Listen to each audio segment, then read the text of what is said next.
Hello and welcome to this episode of the Mixtape podcast. This is where we take a deep dive into the inspirations and influences of my guest as I ask them to select 6 tracks for their imaginary mixtape. Track 1 is an attention grabber. Track 2 is a song they sing in the car or the shower. Track 3 is a cover version. For track 4, I'll ask them to pick a song they wish they could have played to their 18-year-old selves. Track 5 is a song they would use to woo someone. Track 6 is a track that my guest feels doesn't get the attention or recognition that it deserves. If you'd like to support the creation of this podcast, it's patreon.com/mixtape podcast, or you can check out the link in the description below. You can join for free or subscribe for as little as $2 a month. There's lots of other Patreon-only content on there, including the opportunity to ask guests a question and to have a personalised mixtape playlist curated by yours truly. There's lots of other ways you can support me, a like or a follow on social media. Again, there's links in the description for that. Or if you are listening on Spotify, you can smash the follow icon or you can rate the podcast. All of these little things go a long way towards growing the platform, and I really, really appreciate it. Thanks so much for listening, and I hope you enjoy this episode. Hello and welcome to this mixtape for KCR 102.5 FM and the mixtapepodcast.com. Joining me today, what a thrill to be chatting to Ash Grunwald. How are you, Ash? Very good. How are you? Very well, thanks. Very well. You're probably not aware, but I've been trying to get you on for ages. Every time you come to WA, I throw me out in the ring for an interview, but you're such a busy man. Let's talk about that first of all. Whenever I see you on Facebook, you're always gigging, mate. You're constantly gigging, and the time we're talking now of recording, I think you got getting on for 50 shows between now and April. So how is that as a sort of family man as well? Like, how does that work? Do you miss being away? Do you bring the family on tour or to some of the shows some of the time? How do you go with that level of gig schedule, mate? I do miss them when I'm away, and particularly my oldest, who's going into year 11 this year, she misses me when I'm away, so that weighs heavily on me. So I hate that kind of element of it. But the rest of it I love, and I've always been really hardworking um, at music in terms of gigging and whatnot. And I guess it's carrying on that blues tradition a little bit, and I've never seen it any other way. I remember when I first started in the late 90s, and my dream as a blues player was never near as well as good as it worked out in the end. But like my ambition was to just gig my ass off. And I remember a bass player telling me, "Oh yeah, in the early 90s it was like 9 gigs a week." And I was like, "Whoa, I miss the good old days." And that's all I wanted to do.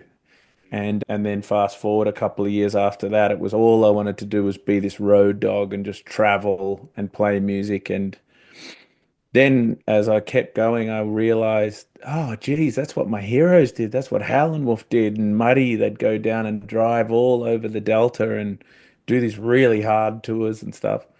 So that's what I've always done. And just this last 18 months or something, ever since COVID, which hit me really hard, like it hit all musicians really hard, I got an extra shock.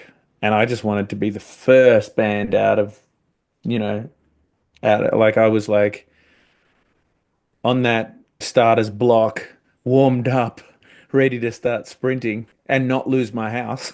I just wanted to, I had the financial incentive of, oh my God, what if this happens again? I just want to pay my house off.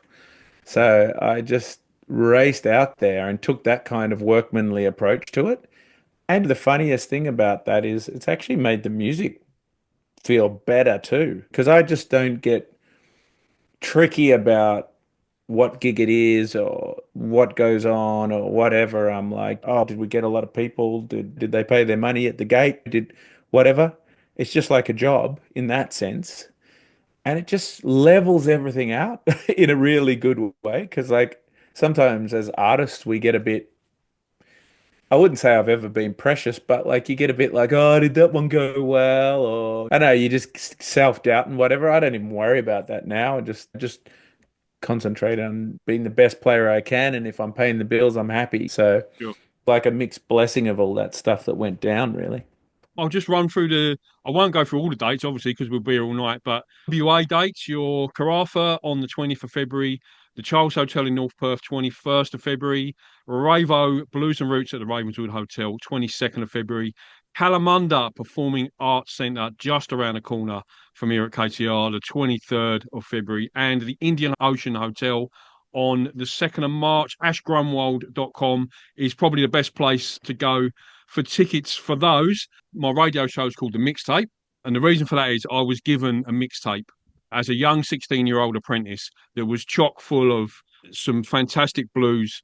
Jeff Healey, Robin Ford, B.B. King, Buddy Guy, Eric Clapton, The Cream, John Mayall, all that kind of stuff. And that's what really sparked my love of the blues. What was it for you? How did you become a blues lover and want to get out there and play blues music? Yeah, it's probably exactly the same. I grew up in Melbourne, and at that time, and this is pre-internet, the community radio there was so strong. Triple R and PBS, you could listen to 4 or 5 blues shows a week. And in those days of listening to the radio and recording whatever you thought was cool. And so I'd have just like, I could still remember it like on one tape, Red House by Hendrix going into Crossroad Blues, the original version by Robert Johnson, then going into, yeah, Cream or something like that.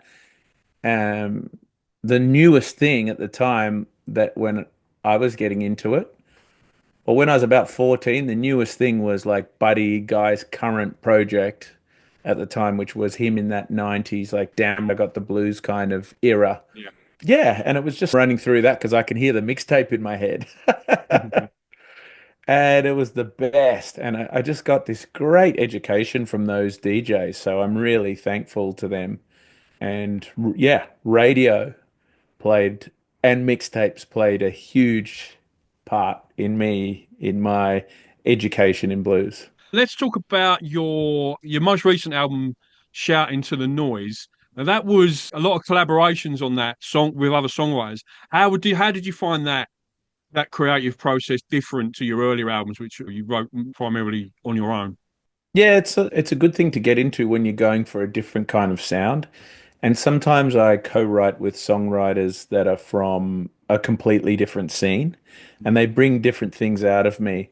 Like it's not really a blues song, but I got this song called I Want You to Know that people really love at live shows because it's about being away from my kids on the road, and it's quite a something that I don't do well, a vulnerable kind of song. You're missing your kids and dealing with emotions and stuff, but I can't write that by myself. All I can write by myself is just blues or blues rock. There is my own little fusion of stuff that I do, going from delta-ish stuff right through to heavy riffy stuff.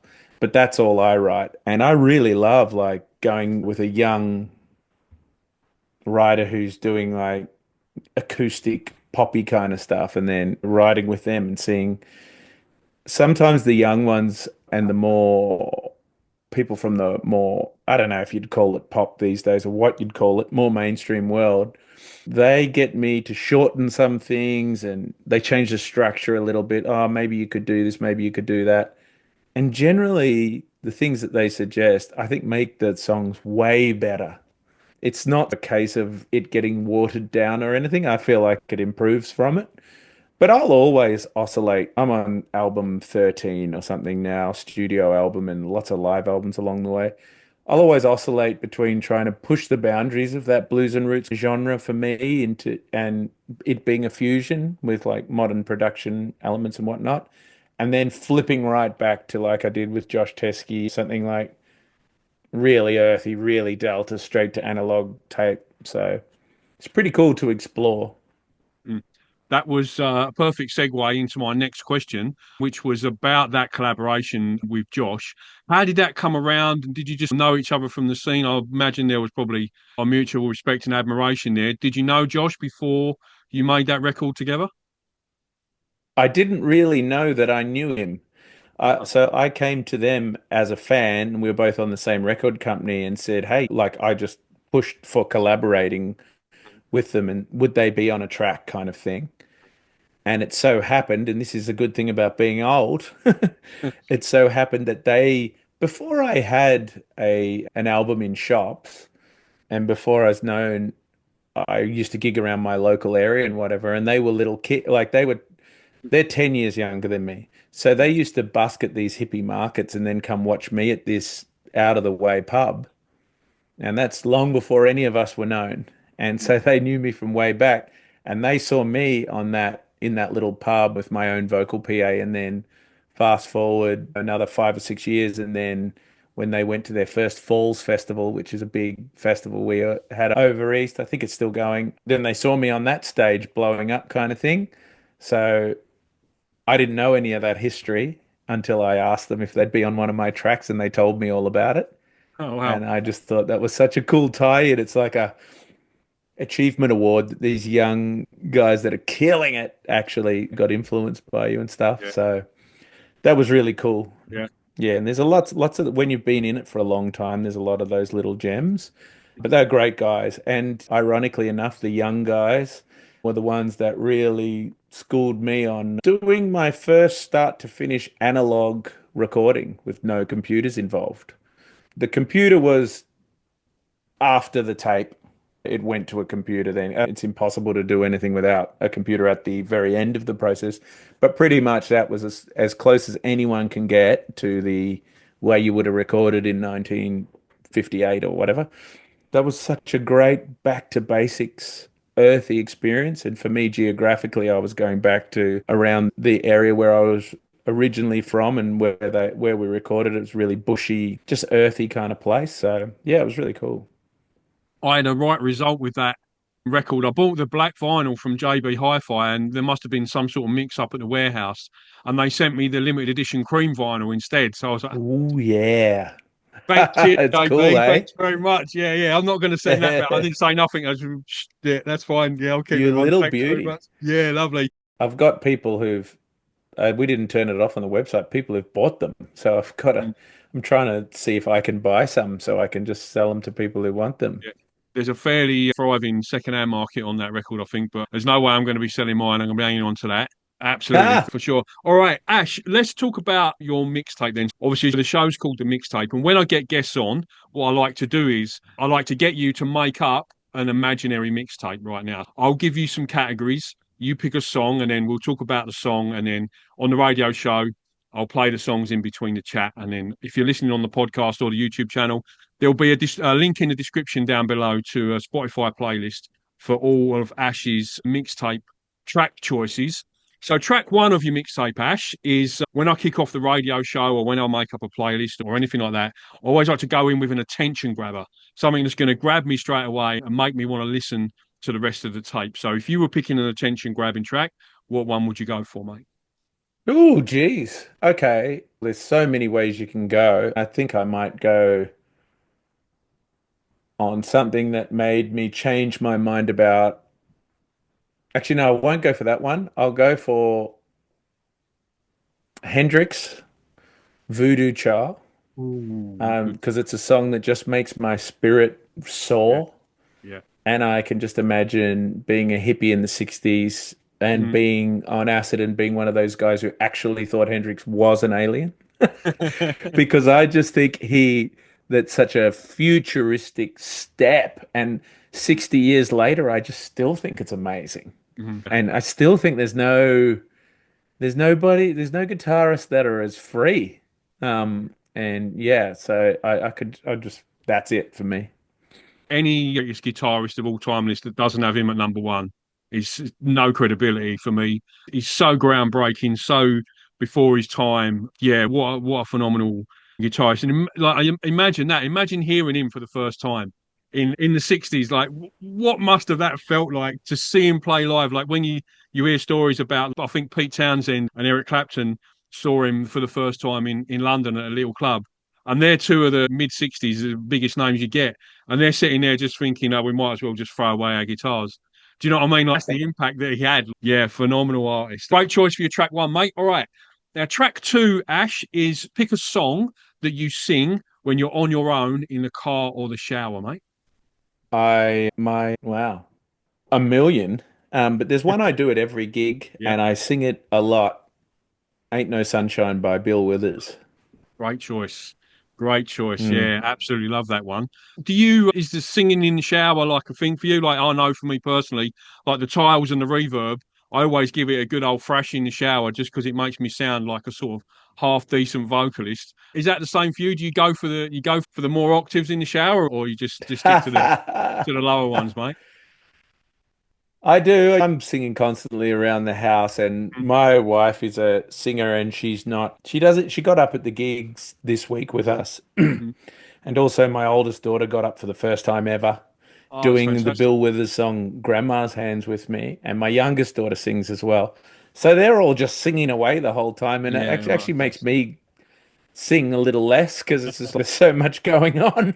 Yeah, yeah. But yeah, I'm always singing. I'm always playing guitar as well. Track three of your mixtape, Ash, is pick your favourite cover version, mate. Oh, there's so many great covers. That's really tough. I guess the obvious one is, for me, the obvious one is, I think you know probably what I'm going to say, but it's All Along the Watchtower I'm by going to say that. Hendrix. I knew you were going to say that. When you picked Hendrix for track one, I was like, he's definitely going with All Along the Watchtower for track three, 100%. Yeah. It's one of the best examples of somebody. I don't know if it was bigger than the Bob Dylan, but it's definitely one of the best examples of somebody, not in a bad way, as a homage, but he did take ownership of that song and take it in his direction and make it bloom into something completely different with a heap of his own original ideas. And it's just so dreamy and The Johnny Cash version of the Nine Inch Nails track "Hurt." That's oh, the second most chosen track is "All Along the Watchtower" by Jimi Hendrix for that track. That's a really good one. Yeah. can I just say, I didn't get to say it before when you said that thing about Hendrix, but I'm going to say it again. Some amazing words are coming out of your mouth right now, in my view, and I Thanks very much. There's love the that. promo clip. Cheers. And I love that version of Hurt. That grabbed me. Same. And can we change the format or can we just chuck that Hurt in? I'll give you that as an honourable mention, mate. Yeah, no problem at all. Sometimes I do That's that. my Yeah, honorable mention. And yeah, I'd say when I first heard Hurt by Johnny Cash, it had me racing to the CD or whatever it was going, who is that producer? And it turned yeah. out it was Rick Rubin, and then you see Ruben, yeah. everything he's done. You're like, because I don't think I've ever heard a clearer example of something that comes across anyway as an inspired producer with a great idea. Mm. And Yeah, then Johnny Cash at the end of his life, the film clip that went through that, yeah, the production, the way that they turned up in an unpleasant way towards the end of the song with the piano. They turned up the production so it was peaking things out and just getting more intense, and not in a pleasing way to the ear. It wasn't a nice little, it was a bad distortion. It was just so emotive and so amazing. So, yeah, geez, yeah, that's seriously stiff yeah. competition That's for All Along the Watchtower.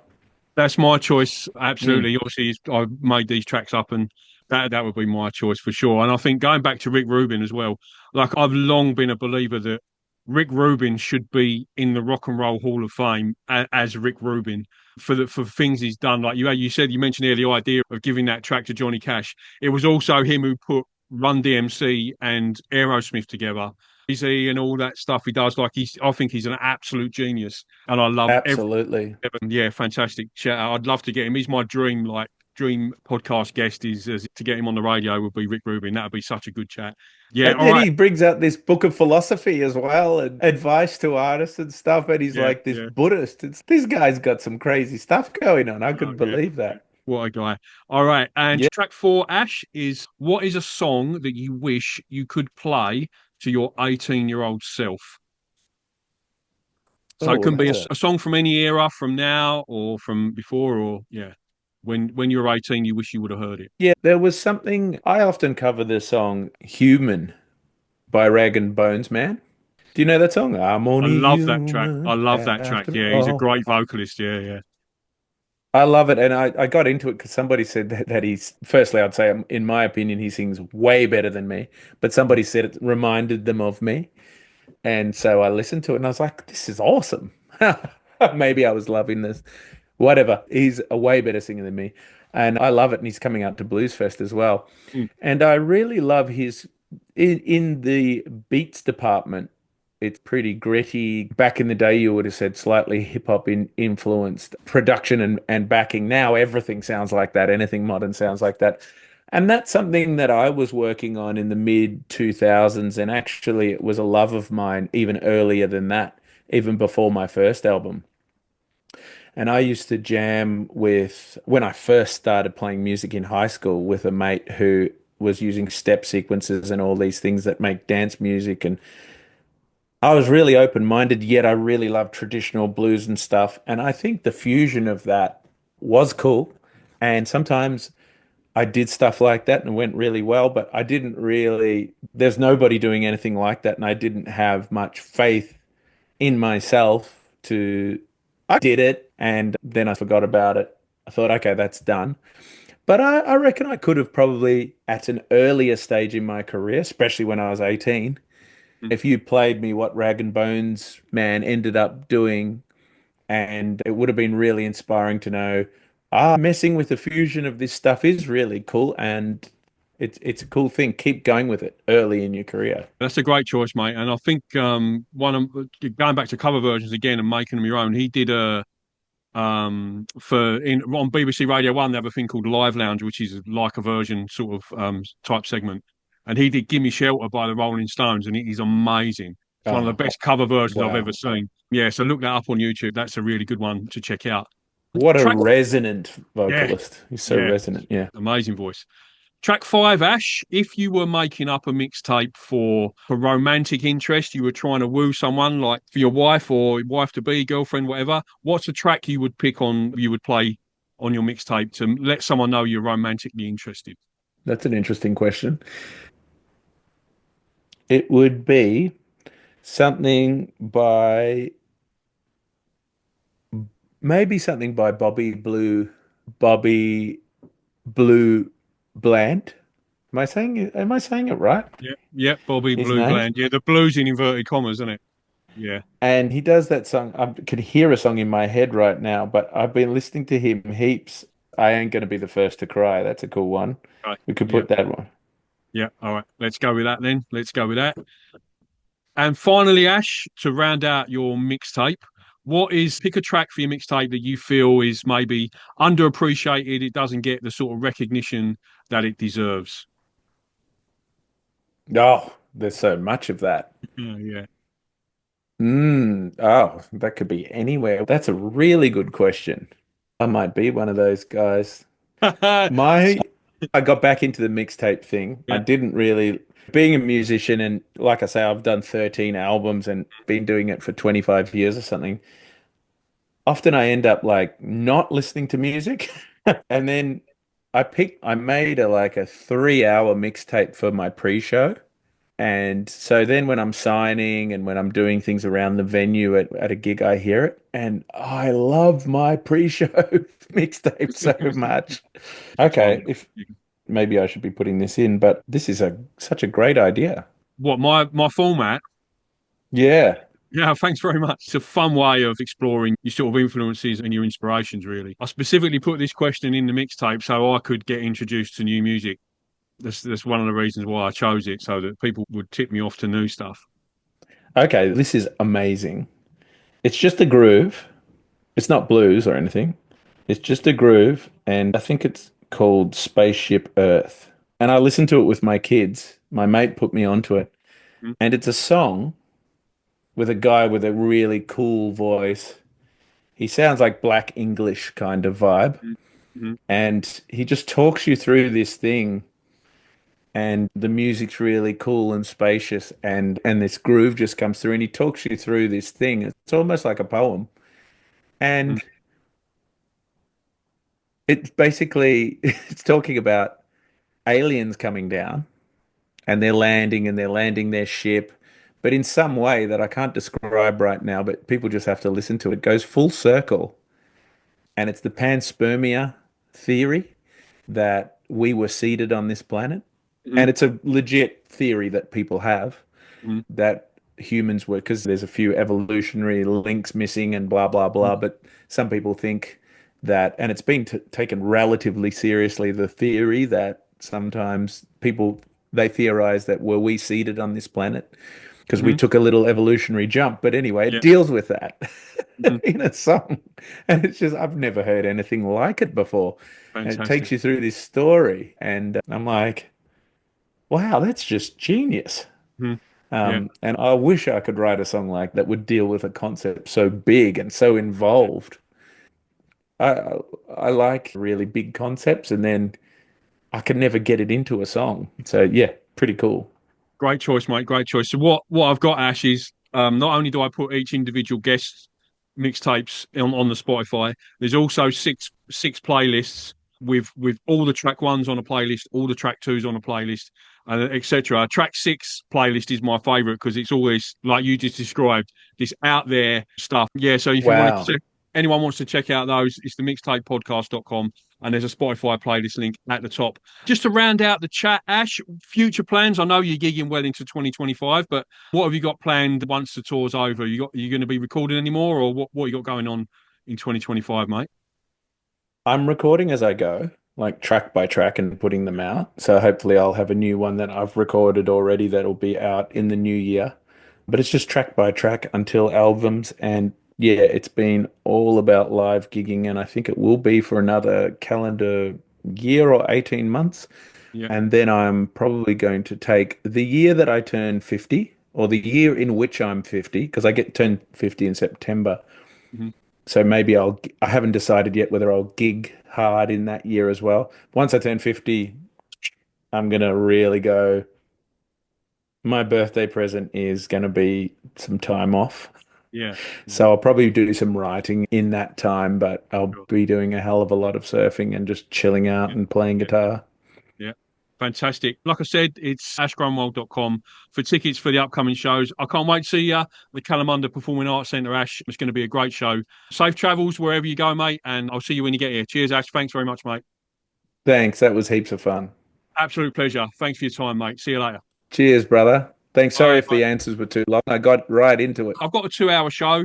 So normally if the mixtape part of it fits in 1 hour, that's perfect. So when we drop the songs in between, that'll probably work out just about right, mate. Yeah, so no problems at all. Thanks again, Ash. Cheers, mate. Awesome. Thanks a lot. Thank you so much for listening to the Mixtape podcast. All the links that you will need are in the description below. Link to my Patreon, my guest website and social media, my social media, and the link to the Mixtape tracks playlist as chosen by today's guest. Thanks so much for listening. Until next time.